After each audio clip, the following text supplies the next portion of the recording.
All right, this is live, y'all. So if I mess this up, It's his fault. it is. It is entirely my fault. Could be mine. Nah, it's live. This is real. All right, we're back up to 2. Awesome. Hey, Back so up to first- 2 back for the up- for the live. This is live. They came for the music. That's it. Right on. Well, we'll get rolling with the first one here. Cool. This is coast to coast, I think. Yeah.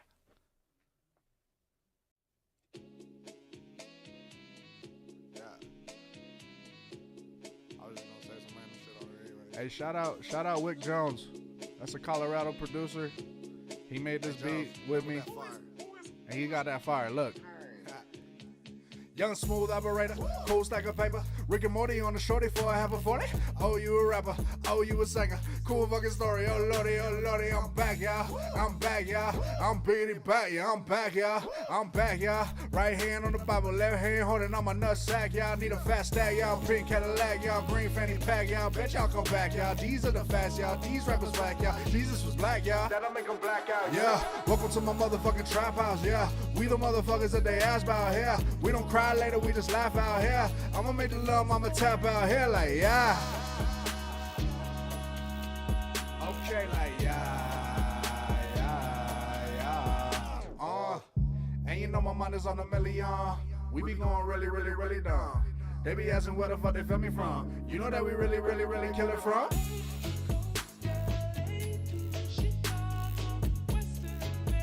Hey, yeah. Here we go. Hey.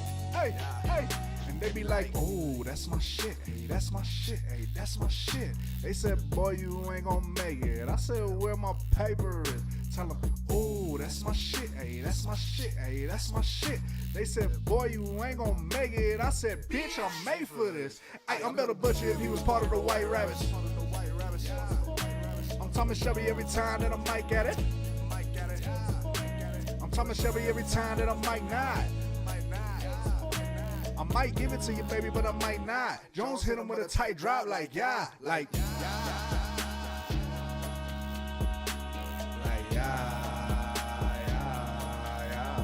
That's a sprinkle. And you know my mind is on a million.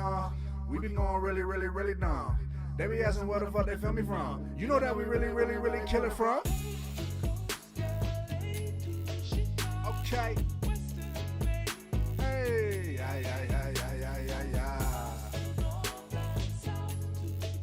Here we go. Hey. And they be like, oh, that's my shit. That's everybody's shit. Yeah. But yeah, we're gonna do. What is this? What is NoCo Live? So NoCo Live is gonna be really cool. Hopefully. That's the goal. But we're going to do it where we bring in artists such as yourself or whoever's local in the area, whoever wants to come and do this. Whoever's around. Yeah, whoever's around, kind of. If we Just find anybody. some bum on the road, no. Yeah. It'd be kind of a little bit podcast style, a little bit live music style, with some maybe funny antics in between all of this, depending on they might change. We might do like hot peppers, where everybody's got to eat like a habanero while like answering questions. Yeah. We might do something like that. We might do where like we're just gonna eat chicken wings and talk. We might do something that's completely unrelated to food as we interview people and talk with them.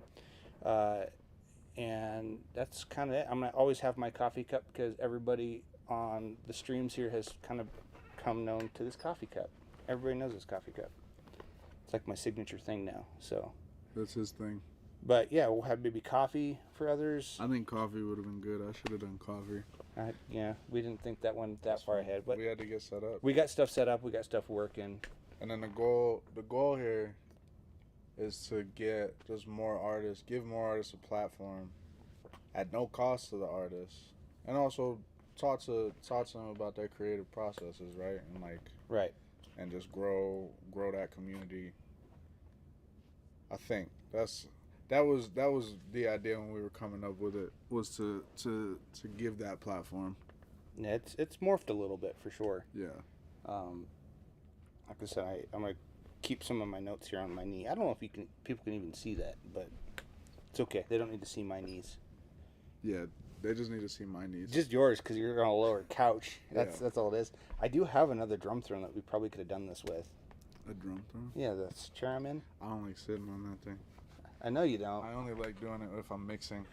That's the other thing we do at Fox and Robyn Recording Studios is we mix and we master and we record dope music. That's the other aspect to all of this. So this is a great place for that. Right. So we can kill two birds with one stone. Have Yeah. you in here, talk about your awesome music, make some awesome music.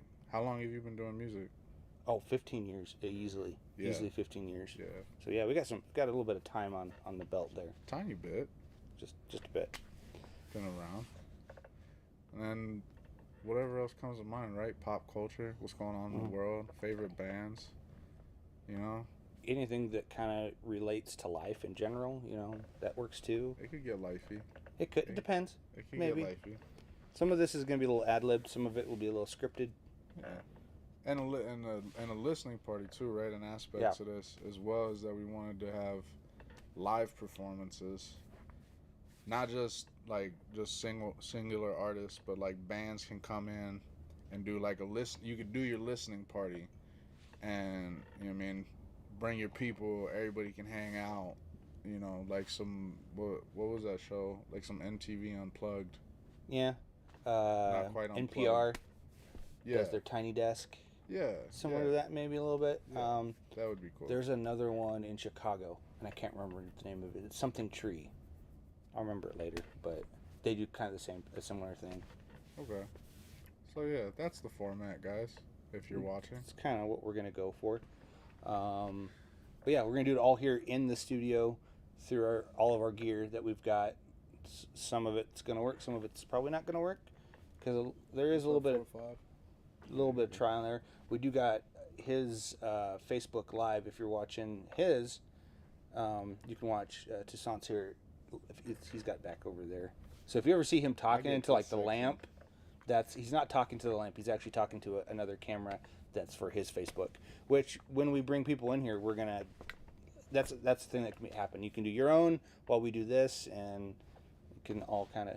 We were gonna try to do it to Twitch as well, but today Twitch isn't working. I am talking to the lamp. It's a very nice lamp, and it needs some affection. Well, it is. It does have a beaver on it. It's a tender lamp. That's a good lamp right there. But it says to avoid injury on the other side of the lamp, so... We don't look at that side of the lamp. It is a good lamp, though, from IKEA. So I guess that's kind of the show here that we're going to keep going forward with here. I guess we do a little kind of interview-ish kind of topic here. Yeah. I lost it. I lost everything I wanted. All the questions are gone. They're all gone. We lost them all. So kind of to tell our viewers here, if we have any. I know we've got one. That's me. That's okay. We'll get more as we go forward. Live streams take a little bit of time to build, like once they get going. Yeah. Especially this is the first one, so. But kind of just tell us, the viewers, everybody that's watching, kind of what your kind of music is about and kind of where you came from. Yeah, I was born in Denver, Colorado. Initially born in 5 Points. I grew up through 5 Points all through downtown Denver. Kind of ended up on West Colfax. I would say like the majority of my trauma was built there. Single parent home. It was just me and my mom. My dad left when I was a kid.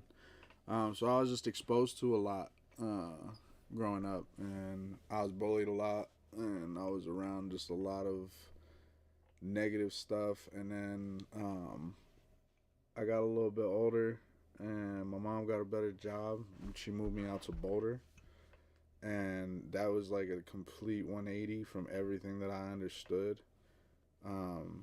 And I think one of the benefits to it was it taught me to think a little bit differently, with a little bit more depth. Like when I was growing up as a kid, it was very much like survival oriented, like a lot of violence, just a lot of pain and a lot of ugliness. And then you go to a place like Boulder, it's got its problems, but it's just it looks different, you know. So learning how to navigate that, there was a certain way you had to think, and so all of that kind of went into a melting pot of me needing to find a way to express myself. And originally, it was just freestyling on a porch with my friends.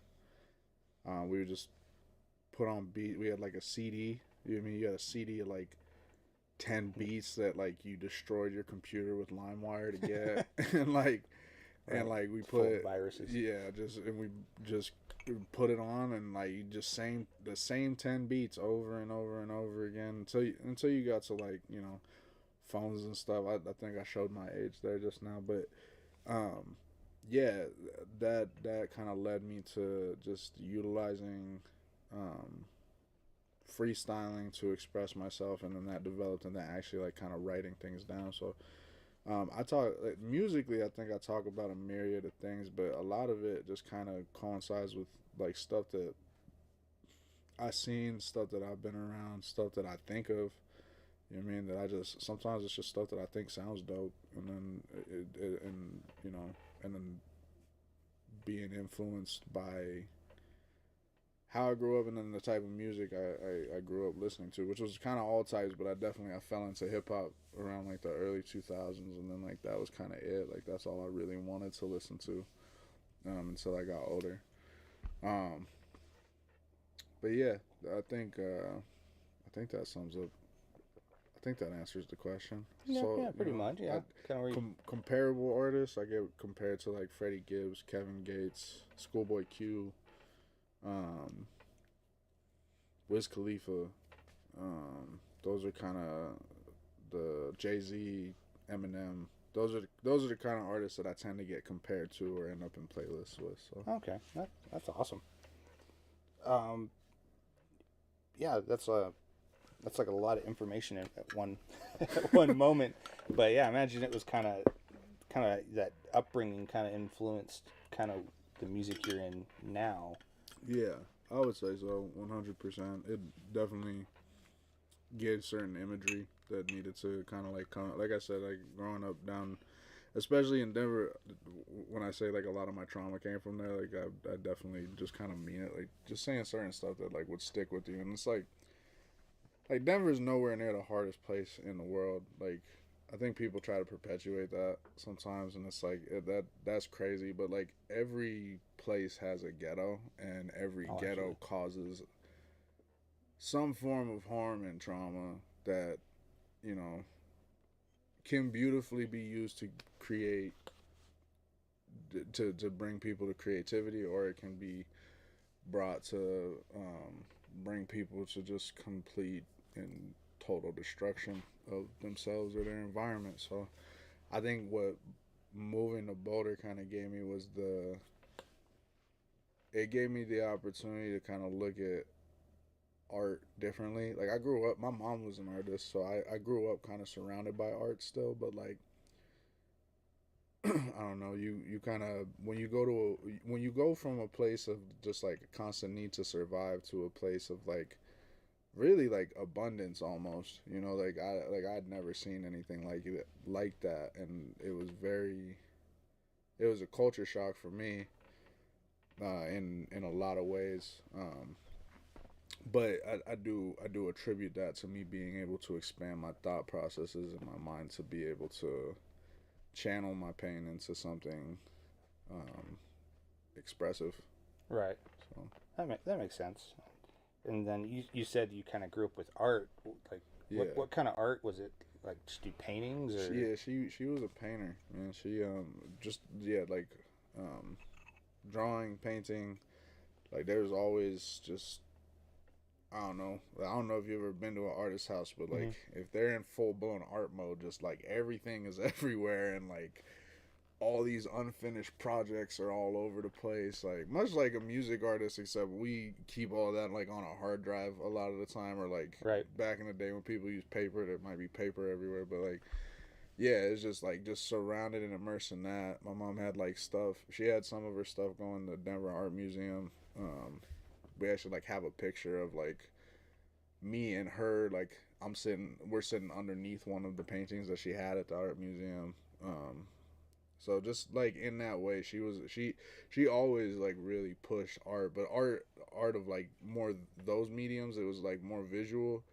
Um, in fact, like she actually forbade me when I was a kid from listening to hip hop. She didn't want me to listen to it, but she put me onto like I grew up listening to like Nat King Cole and Natalie King Cole and BB King and like just like a lot of old school, like very old music and artists. So those were those were the ways that she tried to immerse me into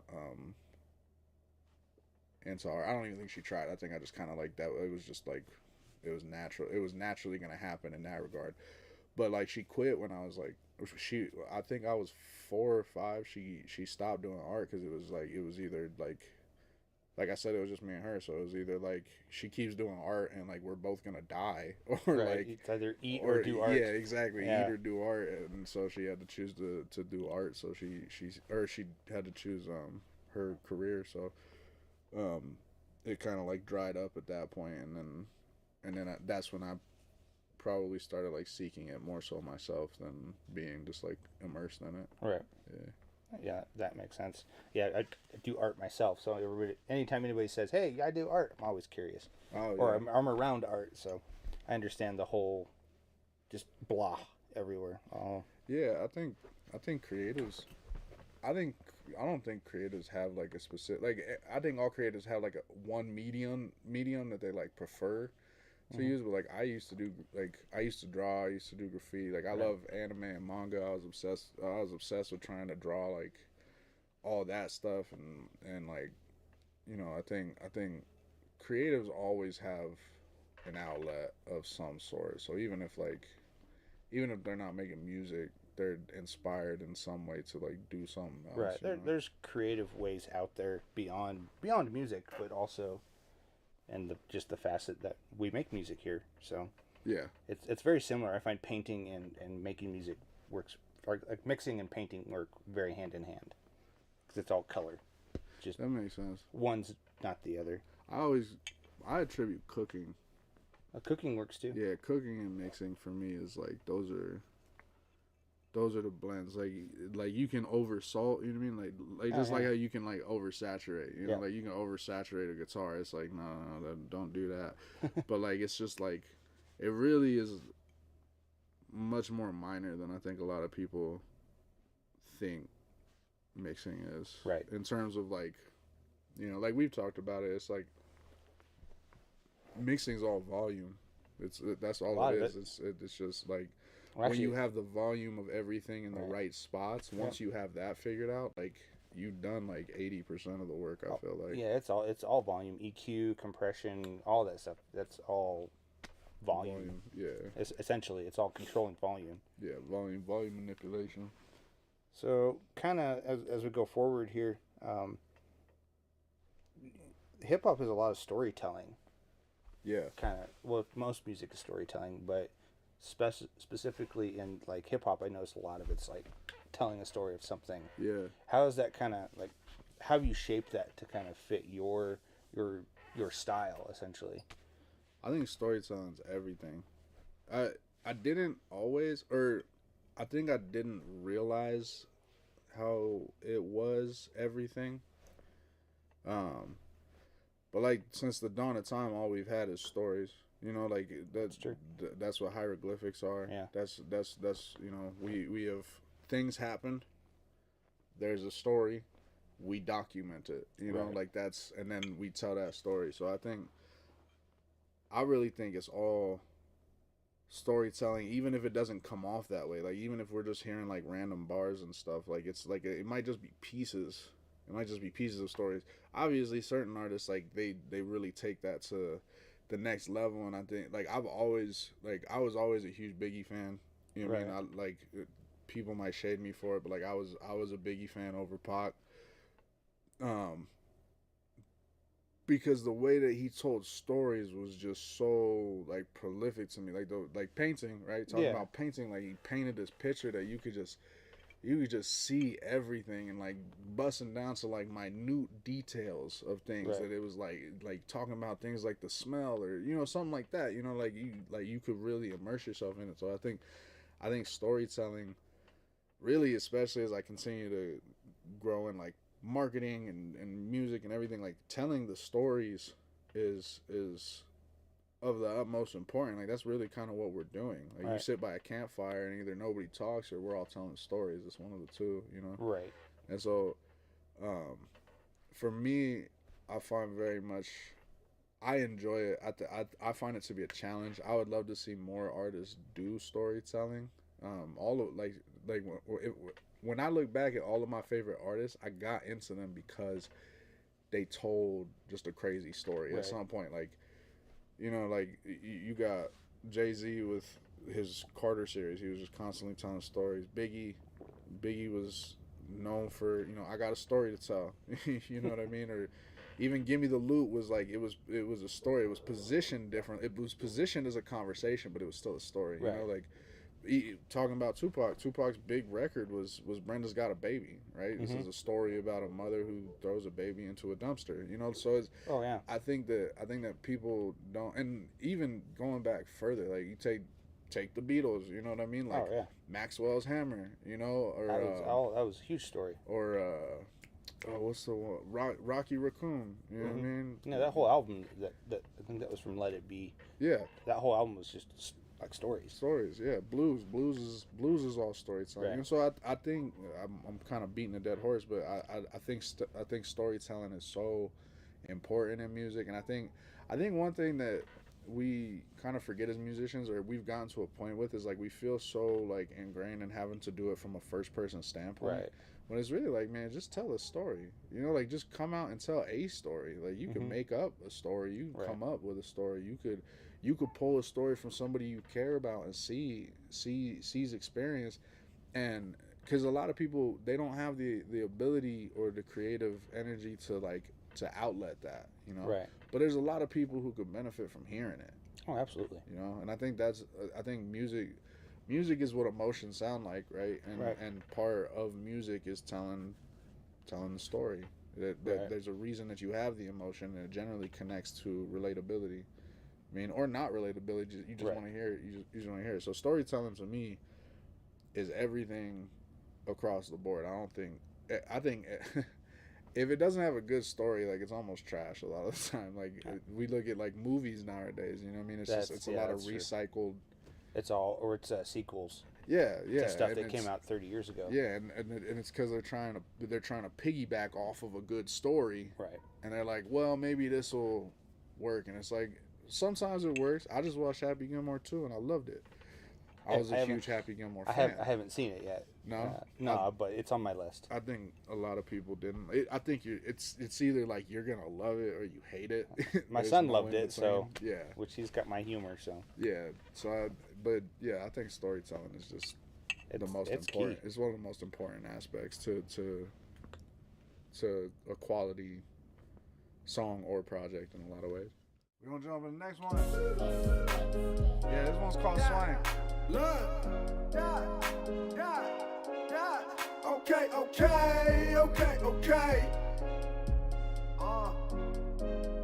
Yeah. We hit the gas and then we gon' swing.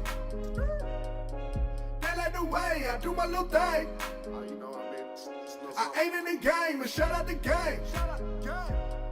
They think we the same, but we not the same. She screaming at you, but screaming my name. I can't be by you, your frequency's lame. Just look at this view, it's freaking insane. They the type to try to beef for some fame. We the type who had to breathe through the pain. When I hit the spotty, I'm setting the mold.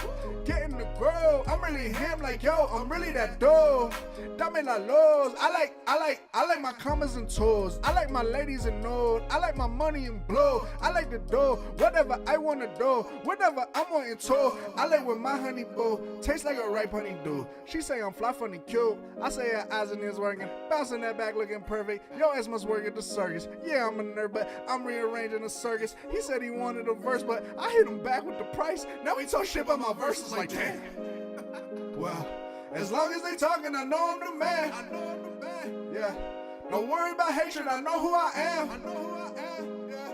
I said I don't break this, I know who I am. I look like some bands, I smell like some grams, and then we gon' swing. They like the way I do my little thing. I ain't in the game, but shout out the game. They think we the same, but we not the same. She screaming at you, but screaming my name. I can't be by you, your frequency's lame.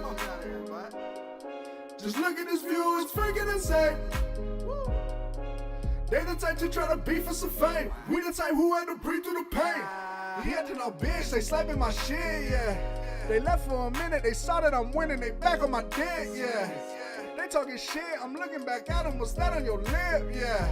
It, yeah, enough in the clip that I can still kill if I only blast that from the hip, yeah. Whip that, gas brake, dip that. I go, rock star, live that Mick Jack, spit that, stone cold stunner, 316 packs, what they doing, where you live at? They gon' swing.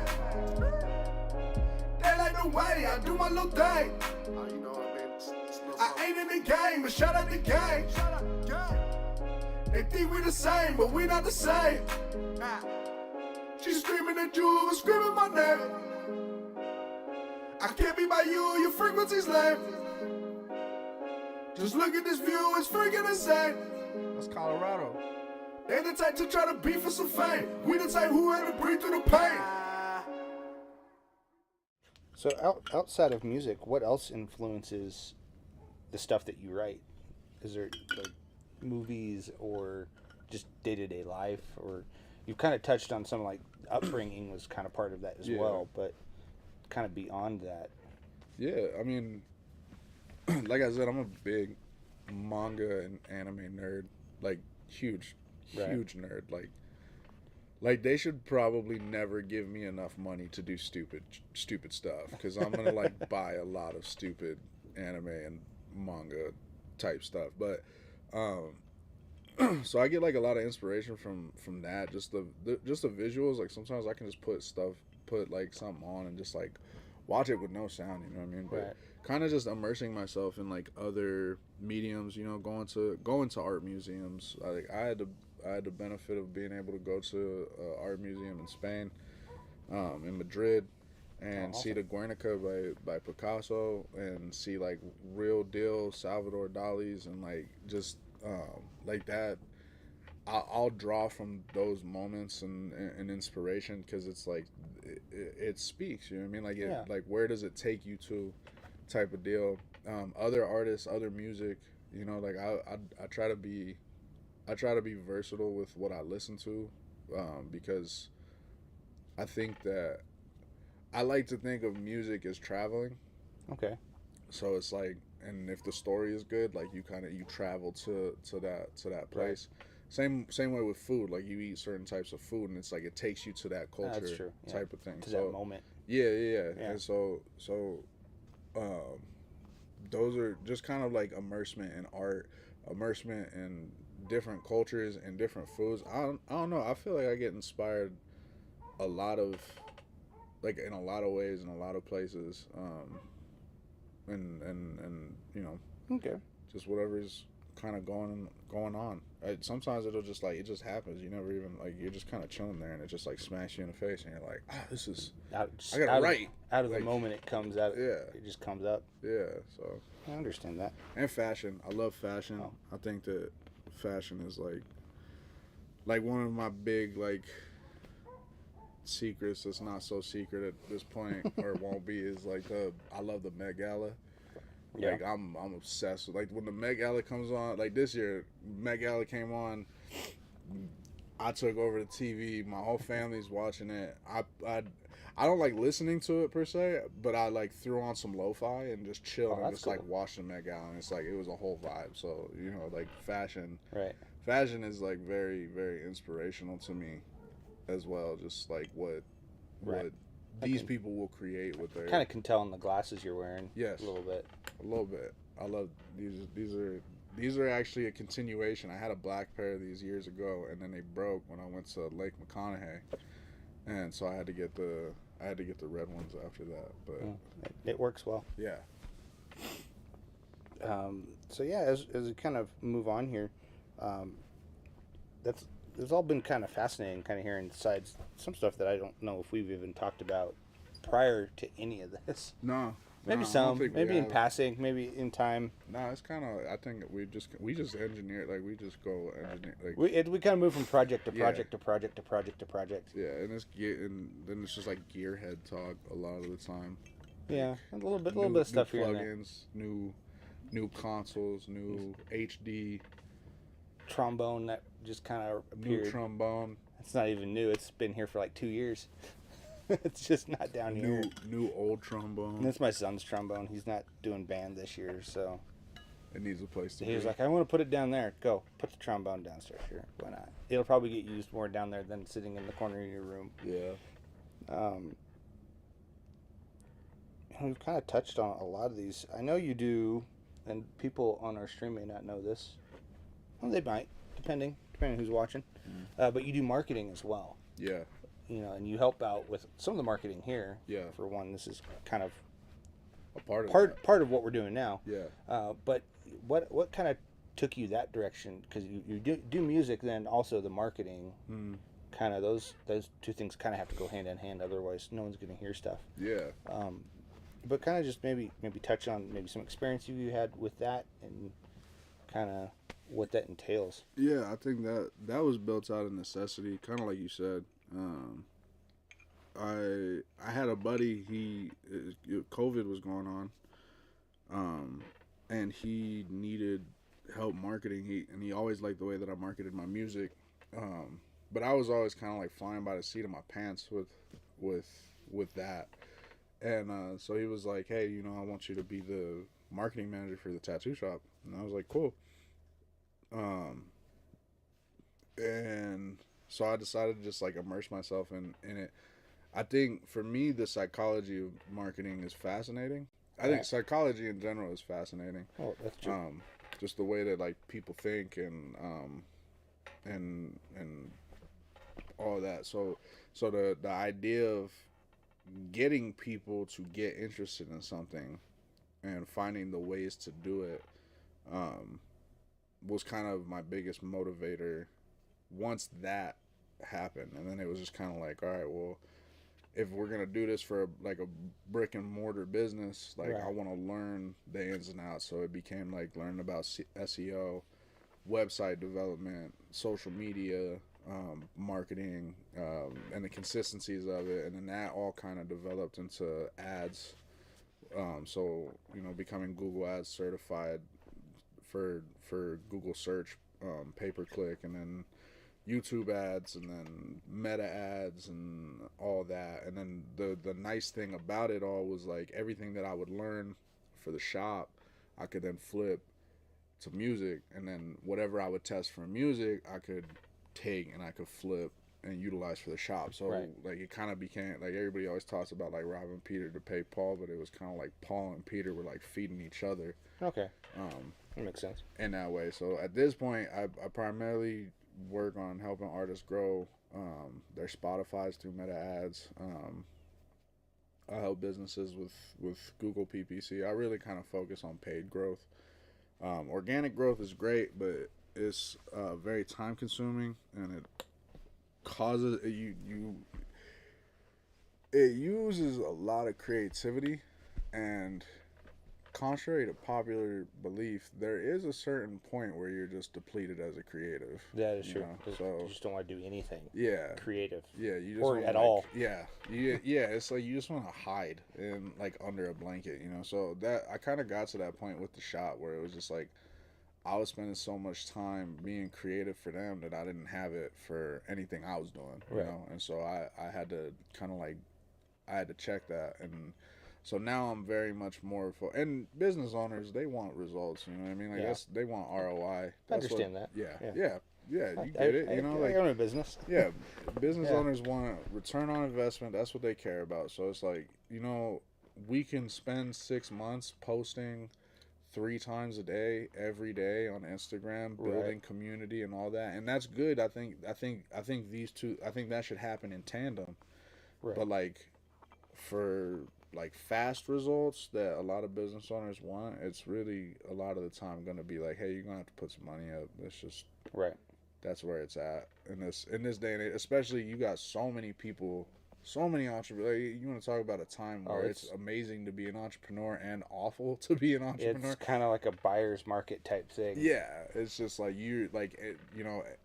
everybody's got an option, and and all those options have options. Like it's you get analysis paralysis almost. Yeah, I get hit up like 3 or 4 times a day from different businesses, janitorial guys starting janitorial businesses wanting to come clean the studio, and I was like, you can't come clean the studio. There's nothing for you to clean.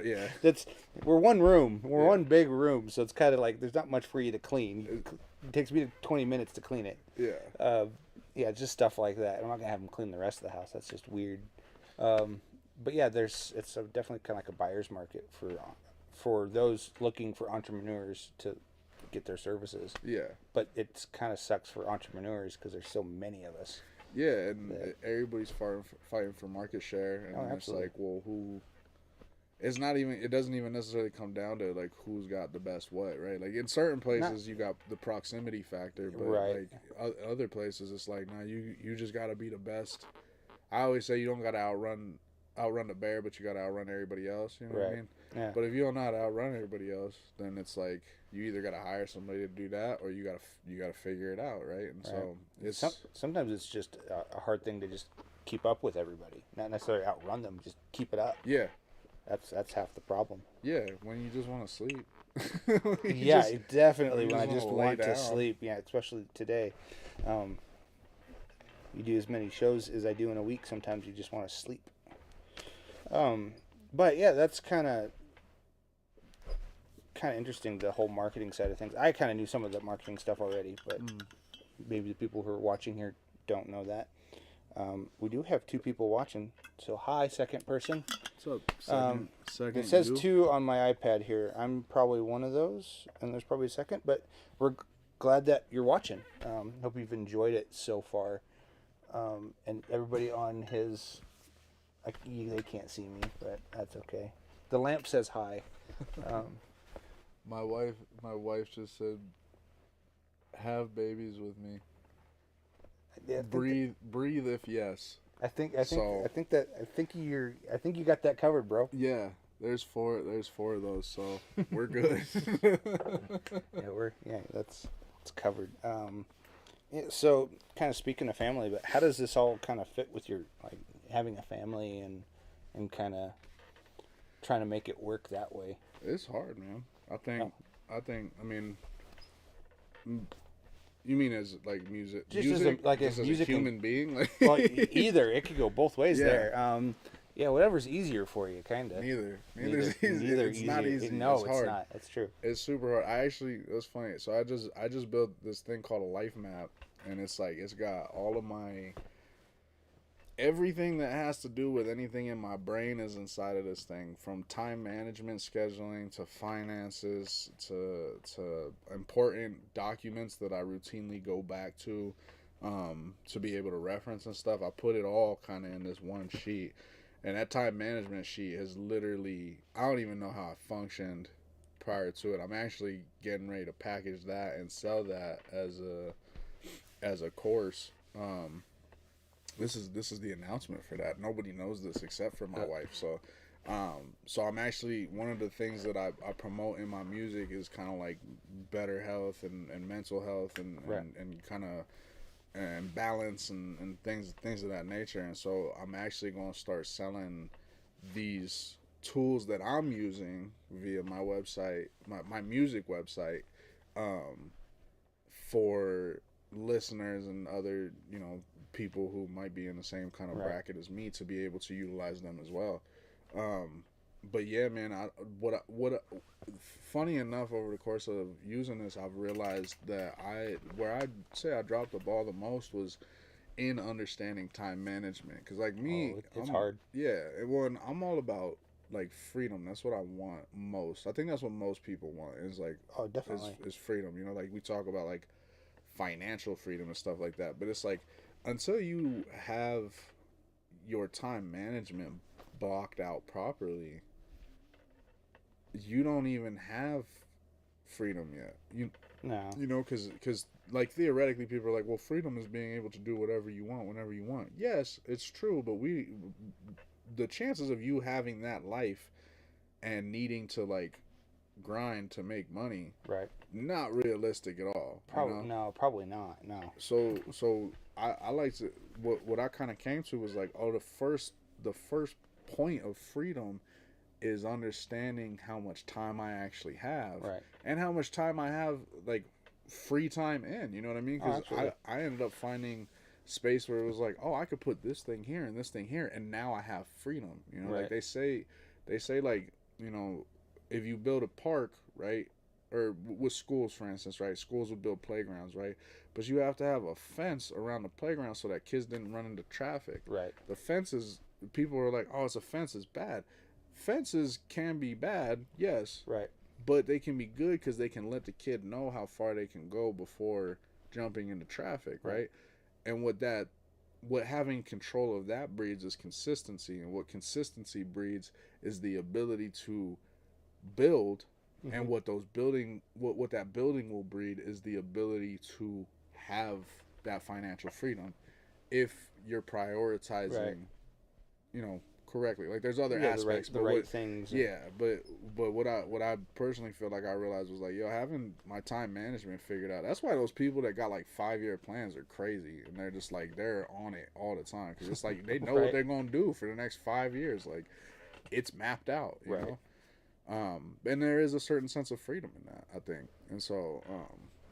Well, it's like an end goal. Like this is how I'm going to get to what I want to get to. Exactly, and through having it, it's like you have the I don't know if it's freedom, but you don't have the burden of wondering how you're going to get there. Right. You know, so that in itself is freeing, I think.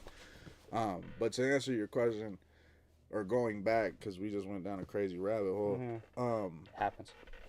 That to me has been the biggest thing. Prior to that, flying by the seat of my pants, and it was just like you fit it in where you can, and you fight for it tooth and nail, and you do your best to make it all work, and you read everything that you possibly can, and you make sacrifices in areas that you later find out that you didn't have to, you know. Absolutely. What about you?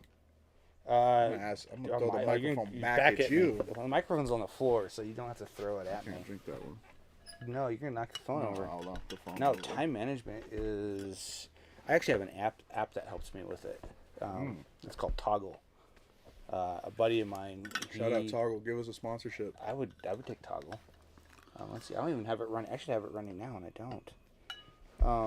But the next thing it has, and I'm gonna mispronounce the words. I'm gonna look up what the word's actually called. Where are you? It's not gonna tell me. It's Pomodoro. Pomodoro? Yeah, so basically what you do with it in the app is nice because if I want to do a task, but I want to spend all day on the task, it basically sets a time frame for me to work on that. Okay. So I don't just like waste the entire day, which when you're mixing you can. Easy. There's days where I do. I sit down here and I play music, which is fantastic. But also, it's like now I've got nothing else done throughout the day. Yeah, it's all I did that one thing all day, but I needed to do 8 other things on top of that. Yeah. So I spent 4 hours on a snare drum that was muted before and didn't get anything else or done. a compressor that was in bypass. Yeah, exactly. Done the exact same thing. So the nice thing is that you set this, and I might be using that word wrong. It's in there though. But I can set it to be like, I only want to work on this project for 2 hours. That's fine. I'll hit it and it'll go and it'll count down 2 hours. And then it'll like alert me like, hey, you've met your 2 hours. Time to stop. Time to go work on something else. Yeah. So that's kind of how I manage my time is that way. Calendar. I have an actual paper calendar that I use as well. Yeah, I gotta use. Yeah, it's not really paper anymore. It's actually a whiteboard marker on my fridge, but still, it's something where I can see it. I can walk up to it and I can look at it from across the room and say, oh yeah, I've got these 3 things to do today. Yeah. Or this project's tomorrow. Or, I can kind of look at my week or the month as a whole because it's a month at a time. But yeah, that's kind of how it's kind of similar, but it's maybe a little more styled to how I function. For you. Yeah. Just function in general, because my brain is all over the place all the time. I'm always thinking. You might on the thing you might have seen me like turn around and like watching, making sure the thing behind us is still going, or on the floor. No, I'm kidding. It stopped like an hour ago. We're just talking to dead space. Now I can see it live here. We got 2 people watching, so which is great. 2 people. Looks like we got a heart too. Shout out the person who gave the heart. I think that's a heart. I can't. It's on the iPad, so sometimes it's hard to tell what it's actually doing. It's just an icon. It probably is, but you can give us a heart. We'd take it. Since it's being a new series and everything. But yeah, the whole time management with kids and everything is just, it's gotten easier for me as my kids have gotten older. Yeah, I believe that. Like I look forward to that. My son's 14.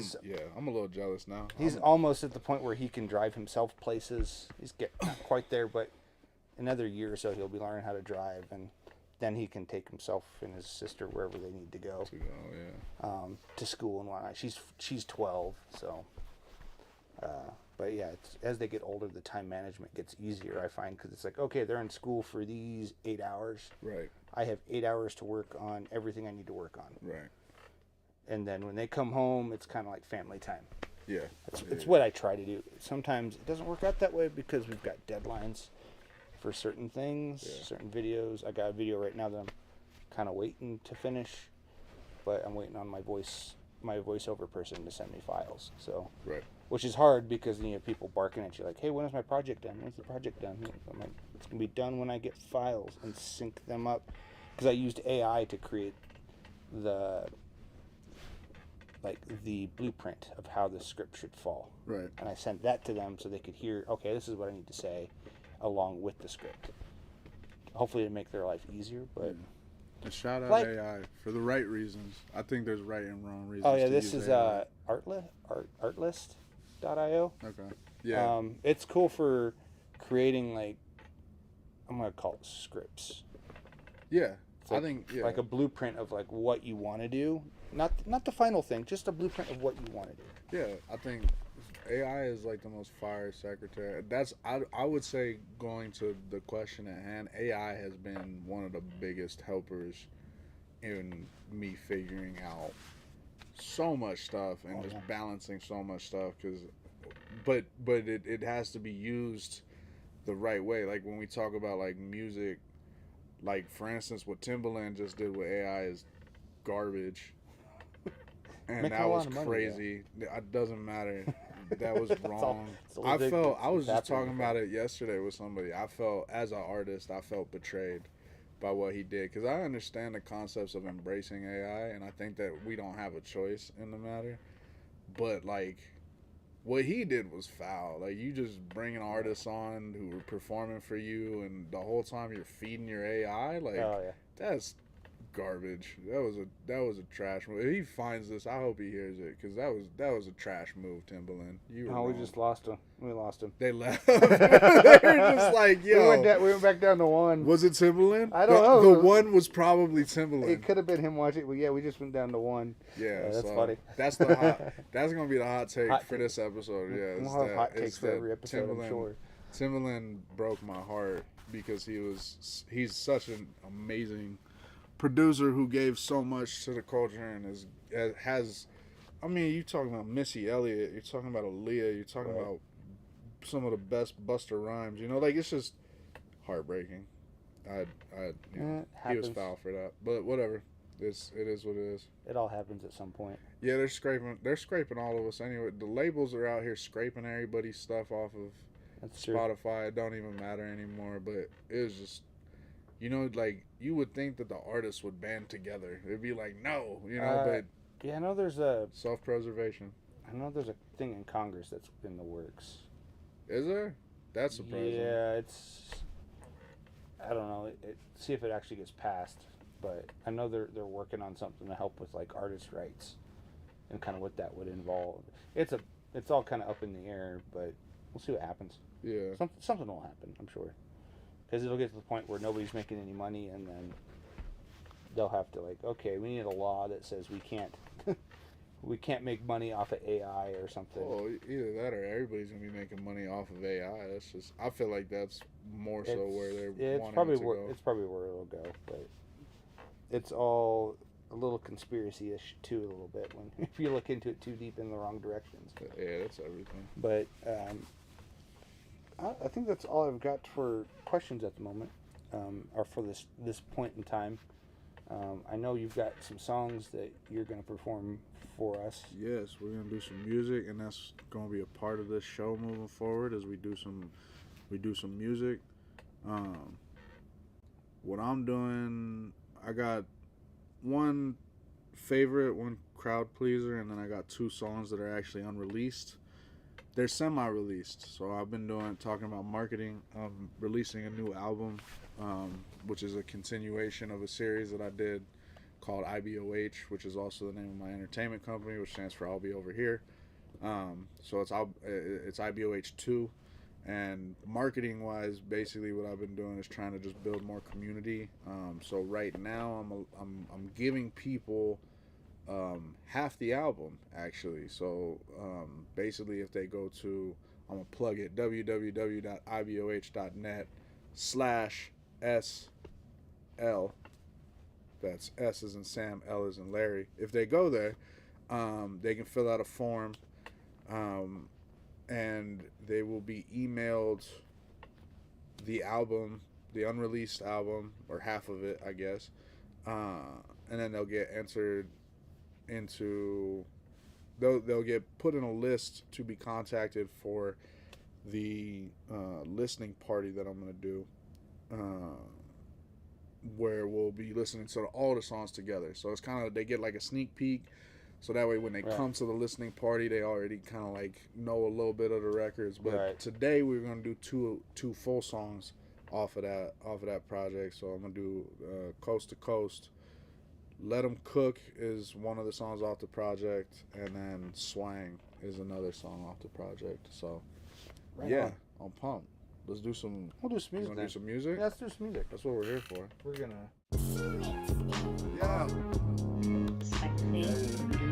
This one's called Let 'Em Cook. Yeah. They're like, baby, don't look. Baby, them crush.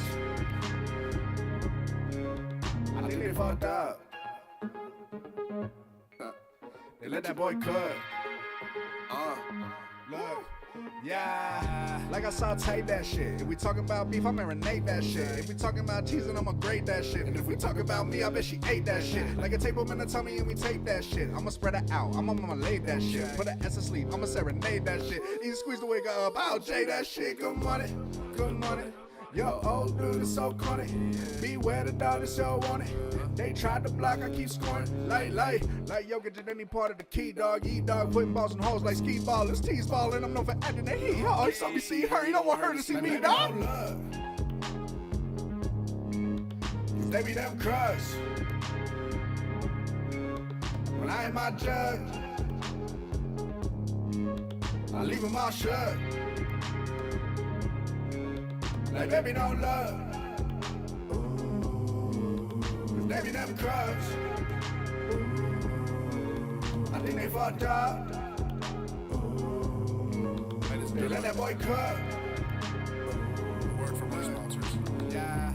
They let your boy cook, now they steamed up. Give away all my love, it ain't mean much. But these hoes get exposed in these streets, cause he went and let a good girl go, now she's ringed up. Little homie on the passenger side of the ride, and he drunk with a blunt and the thing clutch. Finna ride a plug and a homie on the driver's side of the ride. The millisecond they link up. All because she said he ain't having no green stuff, seen enough for him to let the pink up. Put the land of ski slopes and tree trunks. Ride low, watch potholes and speed bumps. 4 hoes in the back playing speed bumps. She acting like she ain't gonna let him see some. Said she need and she don't need bombs. And when they had 3 babies with 3 bombs, try to tell these kids gonna read some. If you wanna be some, then go be some. Being dumb's free fun, but it ain't gonna get you freedom. You see, son, don't be none of these dumb niggas who wanna. Hey, you with the coconut head tattoo with ain't no hair. Me? Give it a rest. Put the music back on. Sad face. Like, baby, don't look. Cause they be them crush. Well, I ain't my judge. I leave them all shut. Yeah. Like, baby, don't look. Baby, them crush. I think they fucked up. They let that boy cut.